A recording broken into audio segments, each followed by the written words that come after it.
से आपने ये तमाशा देखा होगा कि हमारे स्वाधीनता आंदोलन के जो वीर हैं, जो नायक हैं, उनको आपस में लड़ाने की कोशिश की जाती है। कभी अंबेडकर बनाम महात्मा गांधी, कभी नेहरू बनाम पटेल, कभी सुभाष बनाम पटेल, कभी सुभाष बनाम नेहरू। लगातार ये बनाम का खेल चलता है और ये खेल चलता इसलिए है क्योंकि दक्षिण पंथ इस तथ्य को छुपा सके कि वो तो आजादी की लड़ाई में शामिल थे ही नहीं।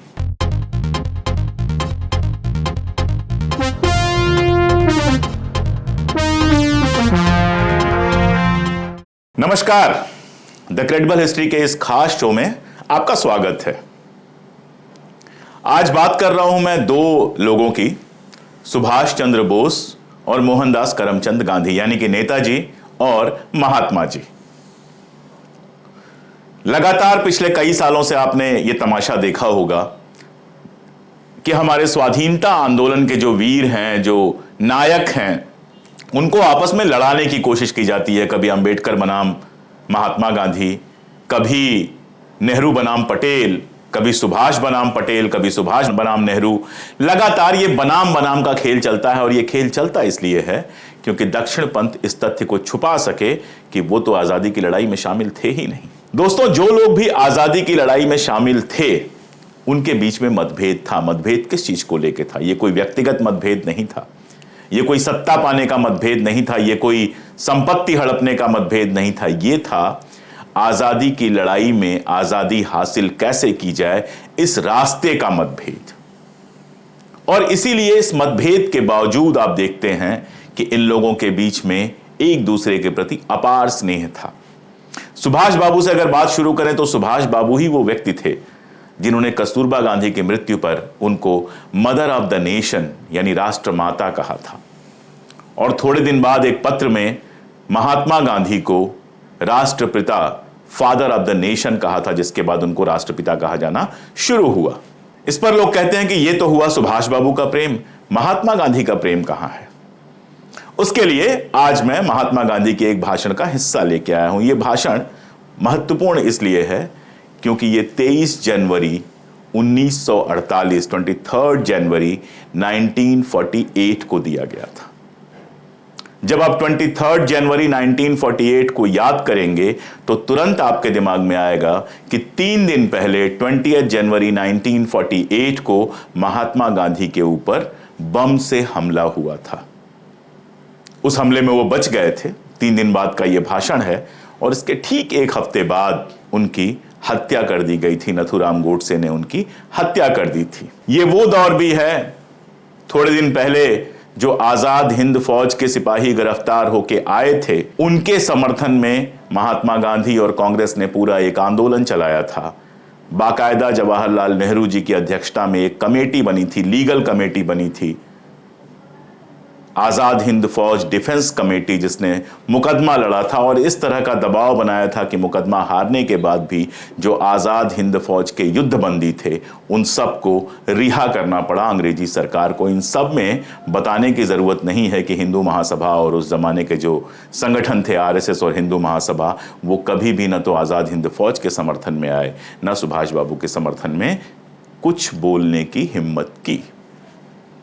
तो 23 जनवरी 1948, 23 जनवरी 1948 को महात्मा गांधी अपने प्रार्थना प्रवचन की शुरुआत सुभाष बाबू को याद करके करते हैं। और ये तो बताने की जरूरत ही नहीं है कि 23 जनवरी सुभाष चंद्र बोस का जन्मदिन था। सबसे पहले मैं वो भाषण पूरा शब्दशः पढ़ देता हूं। जो लोग इसको पढ़ना चाहेंगे उनके लिए मैं बता रहा हूं कि CWMG यानी collected work of Mahatma Gandhi, इसके 98 यानी उसके आखिरी खंड पे आप जाएंगे तो पेज नंबर 293 और 94, 293 और 94 पर यह भाषण आपको मिल जाएगा।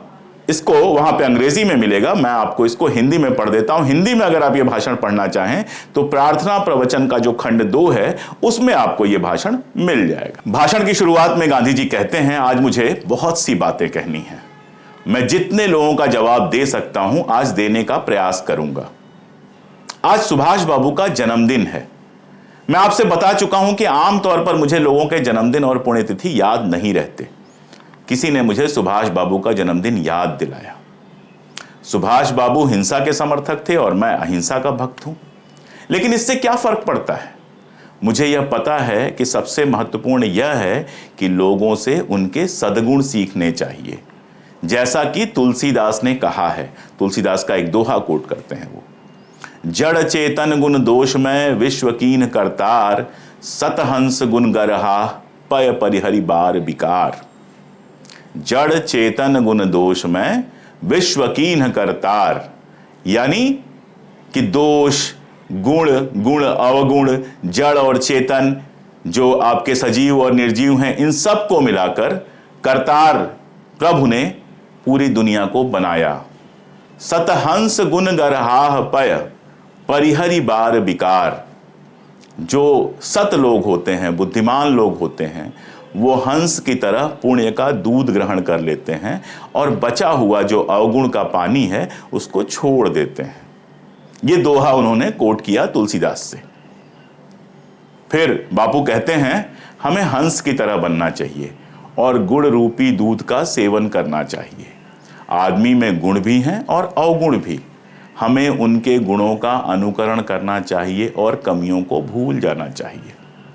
सुभाष एक महान देशभक्त थे। उन्होंने देश के लिए अपना जीवन बलिदान कर दिया। वह स्वभाव से योद्धा नहीं थे, लेकिन वह एक सेना के कमांडर बन गए और एक विशाल साम्राज्य के खिलाफ हथियार उठाया। उनकी सेना के सैनिकों में हिंदू, मुस्लिम, पारसी, ईसाई सभी शामिल थे। उन्होंने कभी खुद को केवल एक बंगाली नहीं माना। उनके यहां संकीर्णतावाद या जाति भेद नहीं था। उनकी नजर में सभी भारतीय थे और भारत के सेवक। उन्होंने सबके साथ एक जैसा व्यवहार किया। ऐसा उनके मन में कभी नहीं आया कि चूंकि वह कमांडर थे इसलिए उन्हें अधिक सुविधाएं मिलनी चाहिए और दूसरों को कम। इसलिए सुभाष बाबू को याद करते हुए हमें उनके महान गुणों के बारे में सोचना चाहिए और अपने मन की गंदगी को साफ करना चाहिए। एक बार एक मित्र जो एक प्रतिष्ठित वकील थे, उन्होंने मुझसे हिंदू धर्म को परिभाषित करने के लिए कहा। मैंने उनसे कहा कि न तो मैं आपकी तरह वकील हूं और न ही कोई धार्मिक नेता, तो असल में हिंदू धर्म को परिभाषित करने में तो असमर्थ हूं। लेकिन एक सुझाव दूंगा कि एक सच्चा हिंदू वह है जो सभी धर्मों के प्रति समान सम्मान रखता हो। यानी गांधी जी कह रहे हैं कि सुभाष बाबू चूंकि सभी धर्मों के प्रति समान सम्मान रखते थे, इसलिए वो एक सच्चे हिंदू थे। दोहराते हैं वो, सुभाष के मन में सभी धर्मों के प्रति सम्मान था और उन्होंने आसानी से हर दिल को जीत लिया। ऐसे अवसर पर ऐसी अच्छी चीजों को याद करना चाहिए। ये वो प्रेम था। असहमति हिंसा और अहिंसा के सवाल पे कभी गांधी जी ने नहीं छुपाया कि वो हिंसा के खिलाफ हैं। चूंकि सुभाष बाबू ने हिंसा का रास्ता चुना था तो वो उनके साथ नहीं जा सकते थे। लेकिन जो उनका महान गुण था, हिंदू मुस्लिम एकता के लिए जीवन भर काम करते रहे। आप जानते हैं कि उन्होंने कहा था कि हिंदू महासभा और मुस्लिम लीग दोनों अंग्रेजों के पिट्ठू हैं, वो देश को बांटना चाहते हैं। आप जानते हैं जो तस्वीर उनकी चलाई जाती है सावरकर के साथ, कि वो सावरकर से भी मिलने गए थे, मुस्लिम लीग के नेता जिन्ना से भी मिलने गए थे और दोनों से ये अपील की थी कि ये बंटवारे की राजनीति छोड़कर हमारे साथ आइए और देश को आज़ाद करने की लड़ाई में लगिए। ना सावरकर ने उनकी बात मानी और ना ही जिन्ना ने उनकी बात मानी।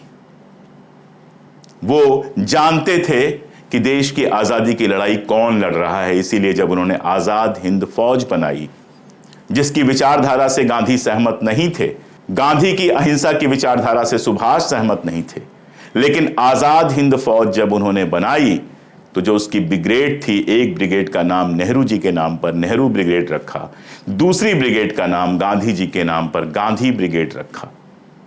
यह होता है एक दूसरे के साथ असहमति के साथ सम्मान। ये गुरु चेला परंपरा नहीं है, ये दलाली की परंपरा नहीं है कि आप जो कहेंगे सब अच्छा है। ये गोदी मीडिया की परंपरा नहीं है कि सरकार की, सत्ता की या एक व्यक्ति की कोई भी गलती छिपाने के लिए कहीं तक चला जाए। ये परंपरा है देशभक्तों की, ये परंपरा है ईमानदार लोगों की, ये परंपरा है उनकी जिनकी रीढ़ में हड्डी होती है कि वो अपनी असहमति दर्ज कराने में भी नहीं डरते हैं और सम्मान भी बनाए रखते हैं। इस पत्र को आज जब मैं उद्धृत कर रहा हूं तो जानता हूं कि सुभाष बाबू की पुण्यतिथि है। सुभाष बाबू की पुण्यतिथि पर उनको प्रणाम करते हुए, उनके महान गुणों को याद करते हुए एक बात मैं अपने दर्शकों से, अपने श्रोताओं से, अपने मित्रों से, अपने पाठकों से कहना चाहता हूं कि पूरी आज़ादी की लड़ाई से अगर कुछ सीखना है तो ये सीखिए कि एक ध्येय के लिए असहमतियां होते हुए भी उस ध्येय पर चलने वाले, उस रास्ते पर चलने वाले सारे लोगों को साथ लेकर चलना, उनका सम्मान करना, यही महत्वपूर्ण है। मेरी कमीज तुम्हारी कमीज से उजली या उसकी कमीज मेरे कमीज से काली जो लोग सोचते हैं वो कभी कोई बड़ा काम नहीं कर सकते हैं। और इसीलिए चाहे सुभाष बाबू हो, चाहे महात्मा गांधी हो, वो अवगुणों से ज्यादा गुणों की बात करते हैं। तुलसीदास का जो दोहा कोट किया मैंने, उसको आपको बार बार सुनना और समझना चाहिए। गुणों को ले लीजिए, गुणों को अपने पास रखिए, सामने वाले से जो कुछ अच्छा मिलता है लीजिए और रास्ता अपना सही रखिए। आप जानते हैं कबीरदास ने भी लिखा है, साधु ऐसा चाहिए जैसा सूप सभाए, सार सार को गही रहे थोथा देई उड़ाए। तो थोथा लेकर वो लोग चलते हैं जिनका आज़ादी की लड़ाई में कोई रोल नहीं था, और इसीलिए थोथे के सहारे ही वो अपनी राजनीति चला रहे हैं। सार ये है कि जो भी आज़ादी की लड़ाई के लिए लड़ा, उसने हिंदू, मुस्लिम, सिख, ईसाई, पारसी सबको साथ लेकर चलने की बात की। उसने एक दूसरे का सम्मान किया और इसीलिए आज वो सब हमारे लिए सम्माननीय है। आज के लिए बस इतना ही। आगे किसी ऐसे मुद्दे पर लगातार हम बात करते ही रहते हैं, करेंगे ही। आपसे वही अपील जो हर बार करता हूं कि जुड़िए हमसे, वीडियोस को देखिए, दोस्तों में शेयर कीजिए। चैनल सब्सक्राइब ना किया हो तो चैनल सब्सक्राइब कर लीजिए, और अगर पॉसिबल हो तो सुपर थैंक्स से या फिर चैनल को ज्वाइन करके हमारा साथ बनिए, हमारा सहारा बनिए, हमारी ताकत बनिए। आप साथ रहेंगे तो हम लगातार सच कहने की हिम्मत जुटा पाएंगे। शुक्रिया।